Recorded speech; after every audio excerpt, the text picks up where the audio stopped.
Вярваш ли в тези митове за татуировките? Ако да, значи са те излъгали. Първи мит. Татуировките са завинаги и не могат да се премахнат. Грешка. Съвременните лазери премахват татуировки, но процесът може да е дълъг и скъп и много зависи какъв лазер го прави или кой стои зад лазера. Втори мит. Боли до непоносимост. Зависи къде. Ребрата. Да, боли. Но на ръката само досадно боцкане. А и в момента на пазара има супер добри кремове, които ако се направят както трябва, няма никаква болка. Трети мит. Татуировките кървят много по време на правене. При професионален татуист кървенето е минимално. Ако кърви прекалено, значи техниката не е правилна. Четвърти мит. Татуировките избледняват и изглеждат зле след години.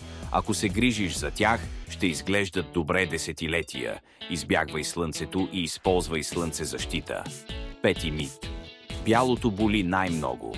Всъщност, болката не идва от цвета, а от мястото, където се татуираш.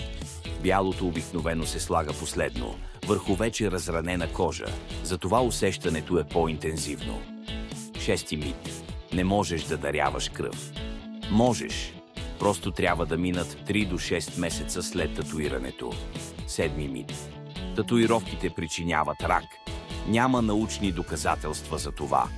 В редки случаи може да има алергична реакция, но рак – не. Осми мит. Алкохолът помага за по-лесно понасяне на болката при татуиране. Голяма грешка. Алкохолът разрежда кръвта и може да доведе до повече кървене, което пречи на боята да се задържи добре. Девети мит. Няма да си намериш добра работа с тези татуировки. Вече не. Не и в 2025 година. Дори лекари, адвокати и учители имат татуировки. Десети мит. Всички бои са токсични. Евтините, може би. Но професионалните студия използват сертифицирани и безопасни бои. Ако имате въпроси, свържете се с нас.